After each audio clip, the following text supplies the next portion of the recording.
Hello दोस्तों, कैसे हैं आप सब। आज हम लेकर आए हैं आपके लिए दूसरी क्लास समाकलन के अनुप्रयोग की। इससे पहले मैं आपको एक क्लास दे चुका हूं। जिन लोगों ने अभी तक वो क्लास नहीं देखी है, क्योंकि वो क्लास बहुत देखना आपके लिए बहुत ज्यादा इंपॉर्टेंट है। क्यों? क्योंकि उसके अंदर मैंने आपको सबसे ज्यादा बेसिक चीज बताई है इस चैप्टर को करने के लिए। तो आई बटन पर आप क्लिक कर सकते हैं। यहाँ पे देखिए पट्टी आ गई होगी, यहाँ पर क्लिक करके उस क्लास को आप जरूर से जरूर देख लीजिए। ठीक है, तो चलिए, तो आज हम लेकर आए हैं इस वीडियो में आपके लिए क्वेश्चंस। तो आज हम क्वेश्चंस करेंगे, क्योंकि कल हमने उसका बेसिक पढ़ा है, तो आज हम इसके क्वेश्चन करेंगे। तो चलिए पहला क्वेश्चन लिखते हैं। ओके, तो मैंने क्वेश्चन आपके लिए यहां बोर्ड पर उतार दिया है। जरा एक बार क्वेश्चन को देख लेते हैं। क्वेश्चन कह रहा है कि y बराबर mx, जो कि एक रेखा है, मैं कल बता चुका हूं। x अक्ष तथा कोटि x बराबर 2 के बीच का क्षेत्रफल ज्ञात करना है। ठीक है, ये कह रहे हैं कि एक रेखा है और x अक्ष पर जो कोटि है x बराबर 2, उससे घिरा हुआ जो क्षेत्रफल है उसको हमें फाइंड आउट करना है। सबसे पहले हम फिगर बनाएंगे। फिगर मैं कल बता चुका हूं किस वक्र के लिए कौन सा फिगर बनाया जाता है। तो आप पहले वीडियो देख लें, बहुत जरूरी है। लिंक डिस्क्रिप्शन में भी है और मैंने आई बटन पर भी दे रखी है, आप उसे जरूर देख लीजिएगा। ठीक है, तो चलिए देखते हैं। सबसे पहले हम एक्सिस बनाएंगे। ये हम जानते हैं x है और ये y अक्ष है, राइट। अब वो क्या कह रहा है, y बराबर mx। भाई कल मैंने बताया था y बराबर mx मूल बिंदु से जाने वाली रेखा है और जिसका थीटा जो होता है 45 डिग्री होता है। ये मैं आपको पहले बता चुका हूं कल। ठीक, अब इसमें हमें क्या करना है कि यहां से ये मूल बिंदु है, मूल बिंदु से 45 एंगल पे ये एक रेखा हमने खींच दी, राइट। इसे आप कह दीजिए पॉइंट O कह देते हैं इस वाले को। और यहां पर 1 2 3 और 4, यहां पर कितना हमारे पास x बराबर 2 पर। क्वेश्चन देख लेता हूं मैं। हाँ, तो x बराबर 2 पर, यानी कि 1 और 2, यानी कि थोड़ा सा ऐसे। ओके, तो मैंने ये लाइन खींच दी है। ये एंगल आपका कितने डिग्री का है? 45 एंगल का। तो चलिए 1 और 2, इसे मैंने 1 और 2 में डिवाइड कर लिया। ठीक, क्यों कर लिया? क्योंकि x बराबर 2, हमें x अक्ष पर 2 लेना है। तो देखिए एक खाने है, दूसरा खाने है, तो एक अक्ष पर, यानी कि x अक्ष पर जो 2 पॉइंट है वो यहां है। तो इसे थोड़ा सा लंबा कर लेते हैं इस तरह। तो ये जो है हमारे पास में, इसे a कह दिया, इसे O कह दिया, इसे A कह दिया और इसे B कह दिया। तो ये जो हमारे पास में ये जो एरिया बचा है, ये वाला, इस एरिया का हमें, ये जो पार्ट है, इस पार्ट का हमें क्षेत्रफल निकालना है। ठीक है, तो हम करेंगे क्या, कुछ खास नहीं, ज्यादा नहीं करना है। अच्छा ये बताएं, इस पॉइंट के जो निर्देशांक हैं वो कितने होंगे भैया? 2,0 होंगे, और या x बराबर 2 भी लिख सकते हो इसे आप। ठीक है, यहां 0,0 होगा। ये हमारे पास में लाइन है। ठीक, सबसे पहले हम ये लिख लेते हैं। लिख लीजिए, माना OA एक मूल बिंदु से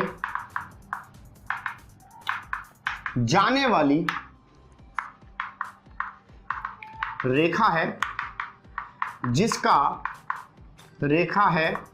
जिसका समीकरण y बराबर mx है। ठीक है, इतना लिखने के बाद, उसके बाद हमें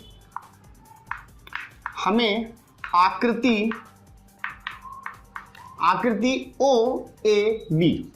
OAB का क्षेत्रफल ज्ञात करना है।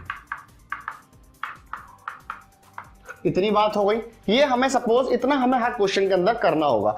इतने करने के बाद हम इसके अंदर क्या करेंगे, अपनी तरफ से एक स्ट्रिप मान लेंगे। स्ट्रिप मतलब एक, आप इस तरह से समझ लें कि एक पट्टी मान लेंगे।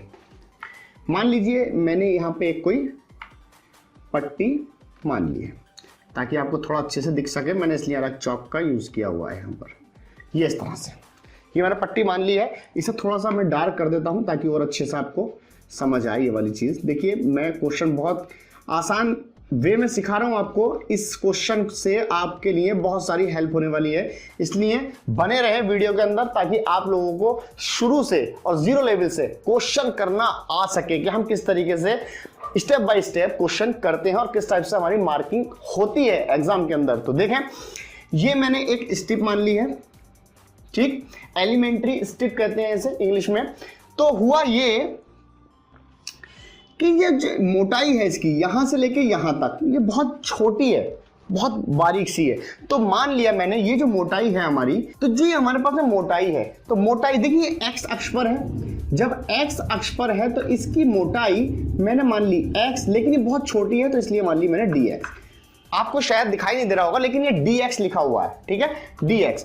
और ये एक इस तरीके की पट्टी है कि यहां पर भी बेरिंग है, यहां भी बेरिंग है, इसे यहां से खींच के यहां तक लेकर जाएंगे, इसे समझ रहे हैं ना, यहां से खींचकर और यहां तक लेकर जाना है।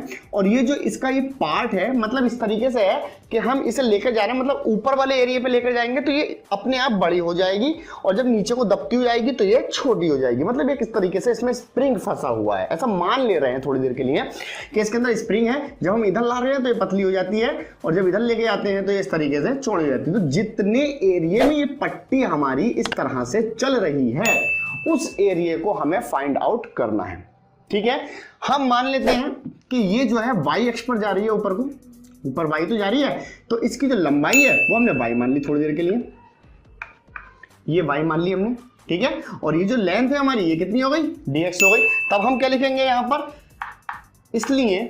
इसलिए आकृति OAB का क्षेत्रफल बराबर, यहां नहीं यहां लिख देते हैं बराबर। अब क्या होगा देखिए, इंटीग्रेशन मैंने कल आपको बताया था लिमिट आती है, तो लिमिट देखिए पट्टी कहां से कहां चलेगी, पट्टी यहां से लेकर के यहां तक जाएगी, यहां से लेकर यहां। इसके निर्देशांक कोऑर्डिनेट कितने होते हैं भाई, 0,0 होता है। तो यहां पर x अक्ष पर हमारे पास में कितना कोऑर्डिनेट होगा, x अक्ष का 0 होगा, तो 0 ये हो गया, राइट। और 0 से लेकर कहां तक जा रही है लिमिट, बड़ी से बड़ी लिमिट कहां तक जा रही है, 2 तक जा रही है। उसने हमें दे रखा है क्वेश्चन के अंदर x बराबर 2 तक, तो 0 से 2। और मैंने कल बताया था ऊपर वाली लिमिट हमेशा ऊपर आएगी, जो हाईएस्ट लिमिट होती है वो ऊपर आती है और जो लोएस्ट लिमिट होती है वो नीचे आती है। कल मैंने बता दिया था, ये वीडियो जरूर देखें पीछे की। तो इतना काम हमारा हो चुका है, ये हो गया है। हमें इस पट्टी के जो जहां से जहां तक चल रही है इसका हमें वैल्यू यानी कि इसका एरिया हमें निकालना है। तो integration y dx, right, y dx। अब y की वैल्यू हमें यहां पे दे रखी है, सिंपली y की वैल्यू लगा दीजिए। और जिन्होंने अभी तक हमारे डेफिनेट इंटीग्रेशन कर चुके हैं वही लोग इसको कर पाएंगे, क्योंकि लिमिट वाला इंटीग्रेशन इसके अंदर आने वाला है। तो देखिए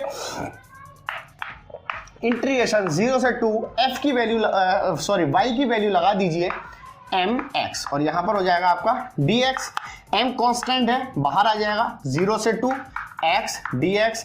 चूंकि हम जानते हैं, मैं फॉर्मूला लिख के दे देता हूं आपको, क्या होता है x का फॉर्मूला, क्या होता है x का फॉर्मूला, x का फॉर्मूला होता है x²/2। ये होता है सिंपली इंटीग्रेशन के अंदर पावर जो होती है एक ऐड हो जाती है, तो इसमें भी ऐड कर दीजिए आप, क्या बन जाएगा हमारे पास में m इंटू x²/2।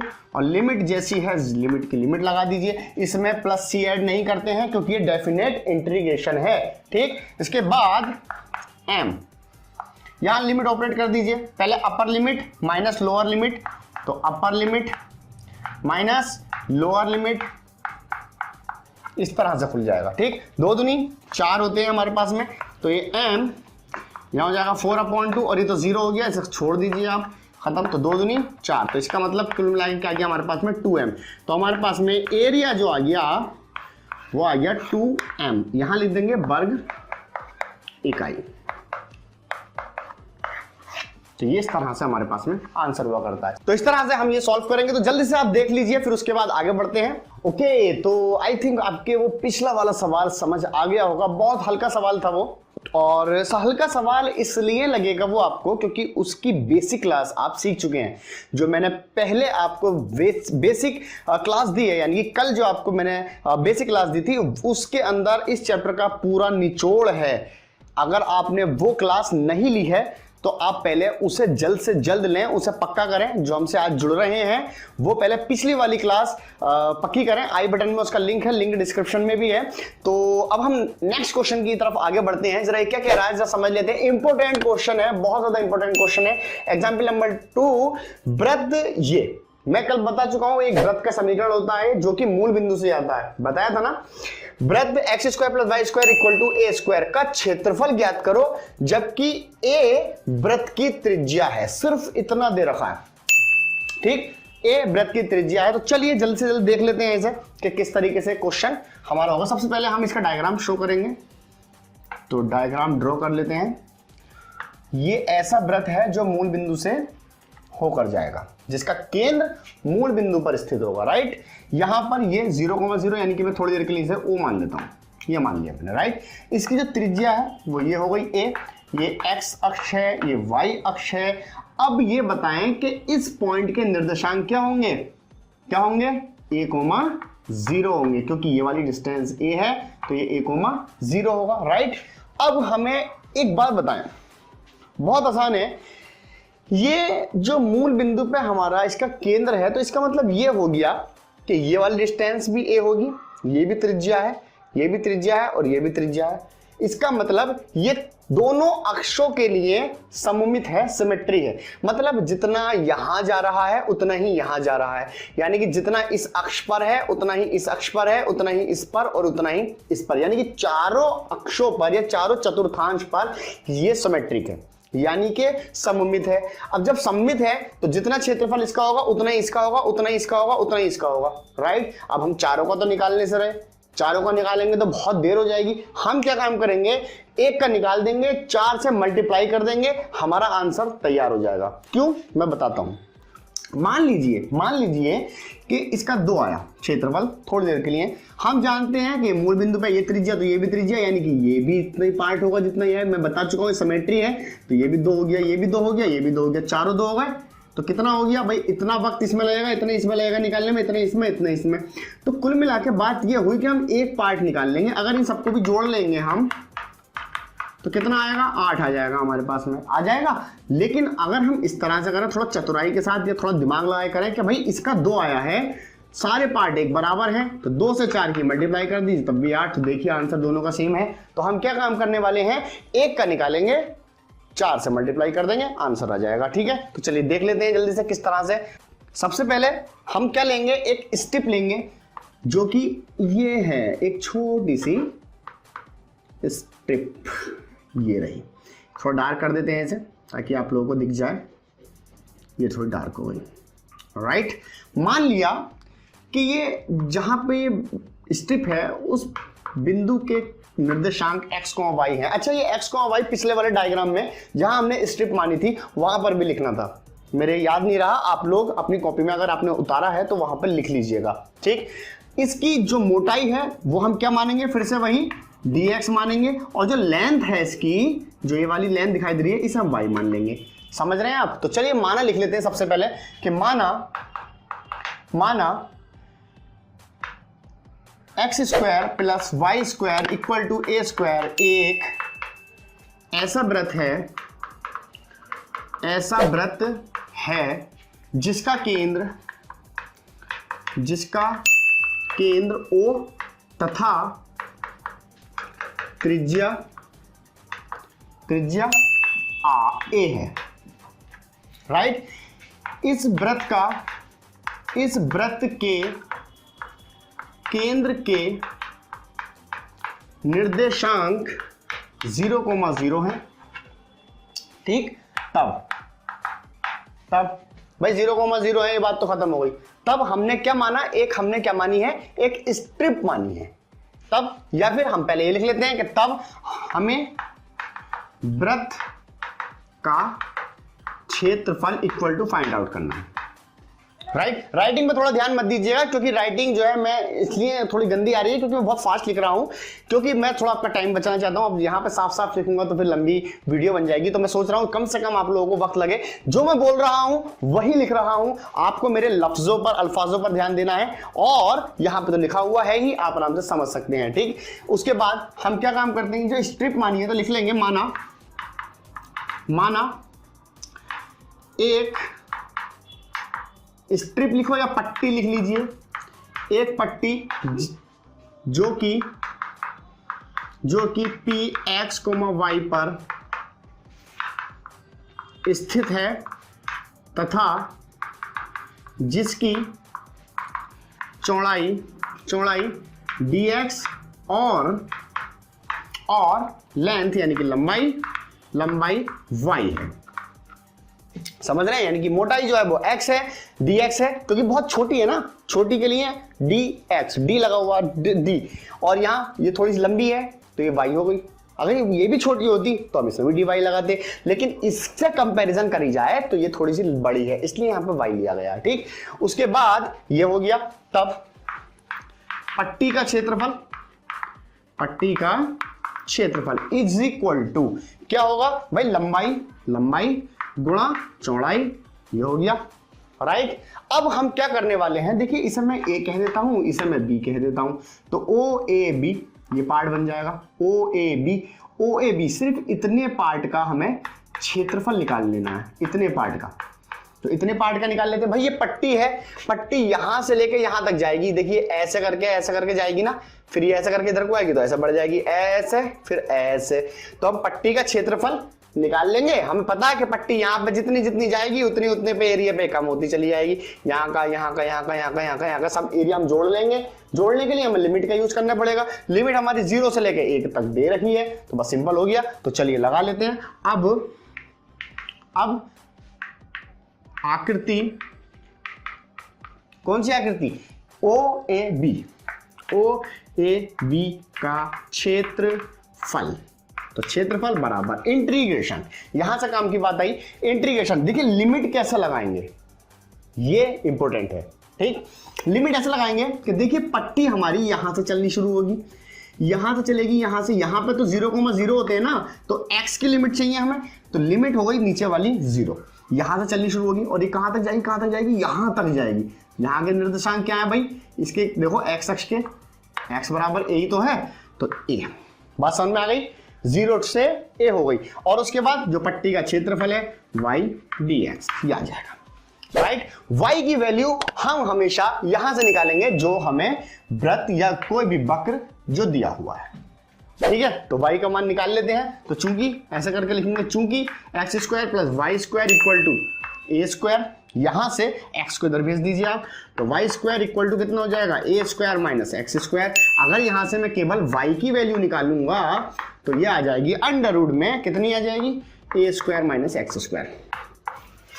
इसे समीकरण 1 कह देते हैं हम, इस वाली चीज को, क्योंकि हमें ये वाली वैल्यू इसके अंदर रखनी पड़ेगी y के। तो ये y की वैल्यू आपके सामने आ गया होगा भाई, अंडर रूट, ये स्क्वायर इधर जाएगा तो अंडर रूट बन जाएगा, ये बन गया। अभी जो y की वैल्यू निकल के आई है, इस y की वैल्यू को हमें यहां पुट अप कर देना है और आपका क्वेश्चन बिल्कुल डेफिनेट इंटीग्रल की तरह बन जाएगा। तो देख लेते हैं यहां पर, तो लिखेंगे फ्रॉम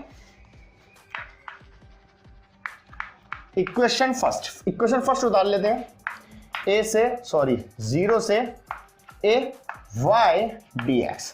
पुटिंग y की वैल्यू रख दीजिए आप इसके अंदर, ये एरिया चल रहा है हमारे पास में, 0 to a, यहां से y की वैल्यू रखेंगे अंडर रूट a² - x², ये हो जाएगा dx। तो यहां पर आप मान लीजिए, क्या मानते हैं इस केस में? हम क्या मानते हैं? x = इस तरीके से लिख लेते हैं अगर आपके समझ में नहीं आ रहा है, तो let x = a sin theta. Right, उसके बाद हम क्या करते हैं? इसमें डिफरेंशिएशन कर देते हैं। तो ये क्या बन जाएगा? डिफरेंशिएट थीटा के रेस्पेक्ट में, तो ये बन जाएगा dx/d थीटा। और ये क्या बन जाएगा? ये तो ऐसे रहेगा, इसका क्या हो जाएगा? cos theta. इसे धर ले जाइए, तो dx की वैल्यू क्या आ जाएगी? a cos theta d theta. Right, ये तो आ गई वैल्यू। लेकिन डेफिनेट इंटीग्रेशन के अंदर आप एक बात और जानते होंगे, जब हम कोई चीज लेट करते हैं, ठीक, तो हमें वहां पे लिमिट भी चेंज करनी पड़ती है। क्योंकि मैं बताता हूं, देखिए ये क्वेश्चन पूरा थीटा के अंदर चेंज हो गया। हमें क्वेश्चन दिया हुआ था x के साथ और x के ही रेस्पेक्ट में इंटीग्रेशन हो रहा था, लेकिन अब हम जब इस क्वेश्चन को इसमें रखेंगे, जरा देखते हैं एक बार, आपके समझ में आएगा।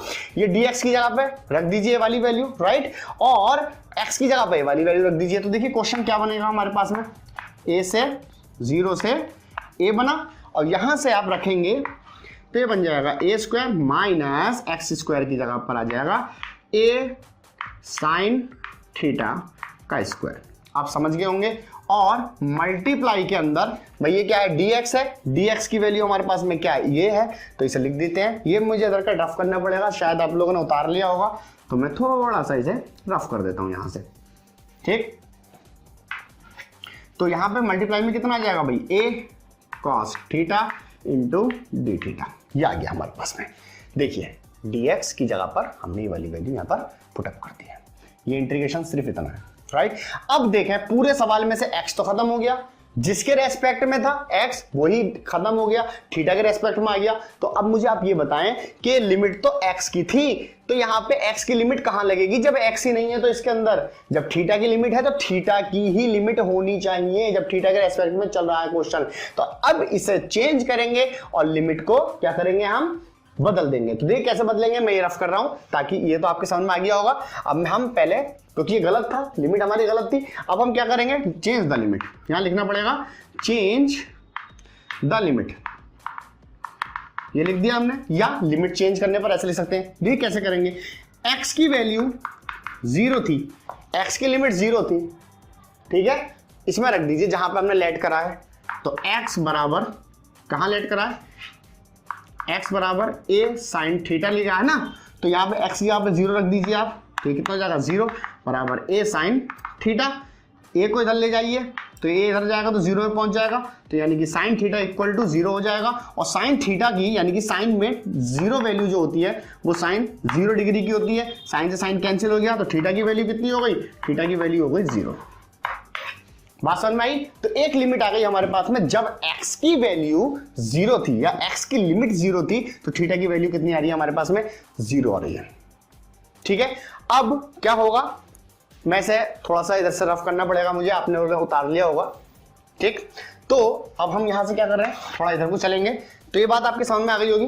तो अब हम क्या करने वाले हैं, अब ये हमने रखी थी सिर्फ एक लिमिट, अब हम दूसरी लिमिट रखेंगे। क्या रखेंगे कि x बराबर a, जब x बराबर a तो इसी के अंदर रखा जाएगा, तो यहां रख दीजिए, पहले इसे मैं उतार देता हूं यहां पे आपके लिए, x की जगह पर a रख दीजिए, a से a कैंसिल, तो 1 बचेगा यहां पर।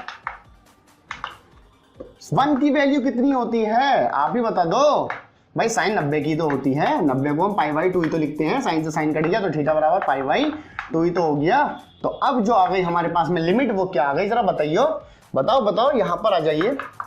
0 से भाई 0, जब 0 थी तो 0 थी, लेकिन जब a थी तो क्या निकल के आई, π/2 निकल के आई। अब इसमें सब में थीटा रख दीजिए आप, जो भी था, integration a square minus x square की जगह पे लगा दीजिए आप, a square sine square theta. भाई स्क्वायर देखो, स्क्वायर है, होल स्क्वायर, और दोनों पे लगाएंगे तो फिर a स्क्वायर साइन स्क्वायर दोनों पे अलग अलग हो जाएगा, मल्टीप्लाई बाय यहाँ पे dx है, dx की वैल्यू पुट अप कर दीजिए साथ में, क्या हो जाएगा a cos theta into D theta.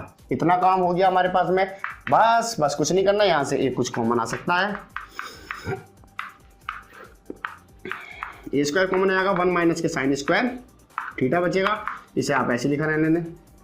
ए को हम बाहर ले लेते हैं, काम करो, ए को बाहर ले लिया हमने, बाहर ले लिया, तो इंटू यहाँ पे क्या बचा हमारे पास में, कॉस थीटा और डी थीटा बचा। अब हमारे पास में भाई ए ये है, ध्यान से देखना, a अंडर रूट से बाहर आएगा तो a बाहर आ जाएगा, क्योंकि a स्क्वायर है, बाहर निकालिए, तो ये वाला a और ये वाला a मिलकर बन जाएंगे a स्क्वायर, 0 से π/2। उसके बाद यहाँ ये cos स्क्वायर बन जाएगा, तो cos स्क्वायर, जरा सोचो, थोड़ा सा दिमाग लगाओ, cos स्क्वायर बन जाएगा स्क्वायर से अंडर रूट खत्म, तो क्या बचा, cos थीटा।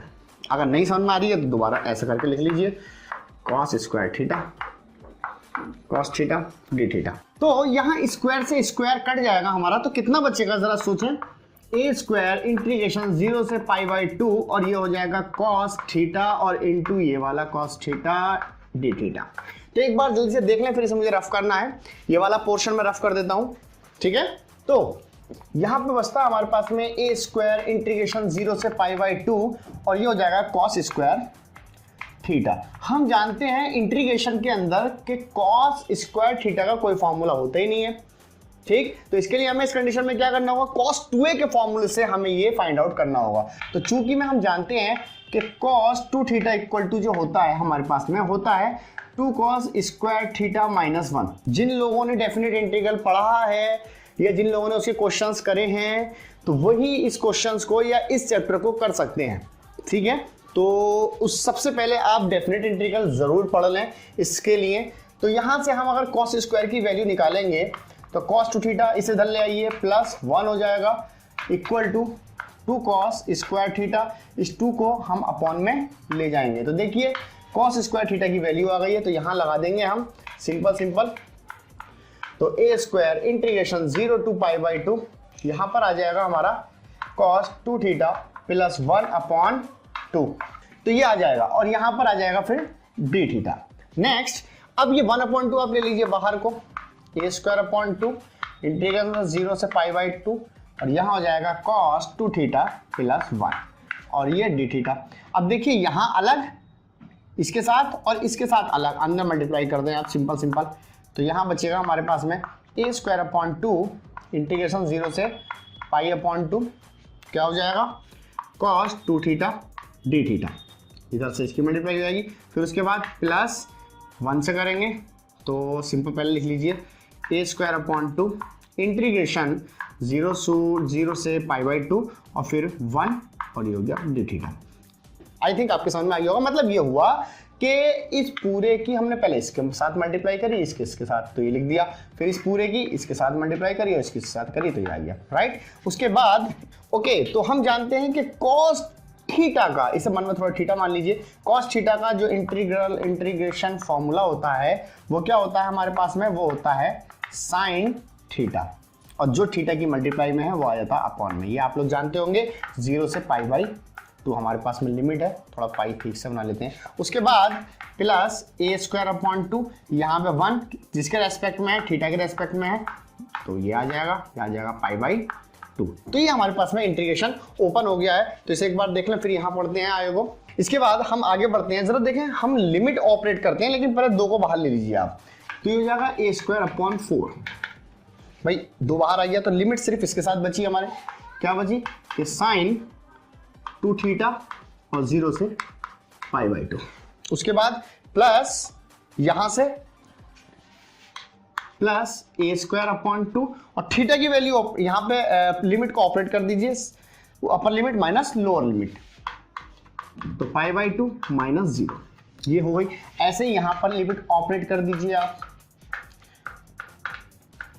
2 थीटा की जगह पे लगा देंगे, राइट, और फिर माइनस के 0 लगाएंगे तो 0 हो जाएगा, तो इसलिए हम इसे यहीं छोड़ देंगे। भाई साइन 0 0 होता है ना, तो ए स्क्वायर अपॉन ये भी हो जाएगा 4 और ये आ जाएगा पाई, ठीक। उसके बाद ए स्क्वायर अपॉन 4, यहाँ 2 से 2 कैंसिल हो गया, साइन पाई और ये 0 तो खत्म हो गया, प्लस ए स्क्वायर पाई अपॉन 4 हो गया।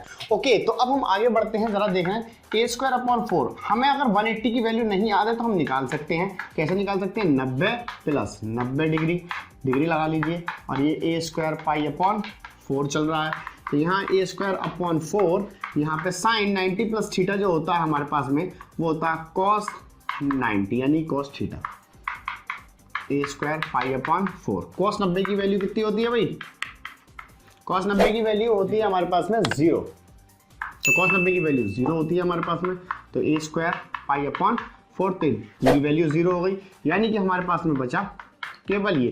तो ये हमारे पास में एरिया आया। आपको याद होगा मैंने इस तरीके से एक डायग्राम बनाया हुआ था, एक पट्टी थी हमारे पास में ये वाली, अभी यहीं पे बनाया था, ये एक्स अक्ष थी, ये वाई अक्ष थी।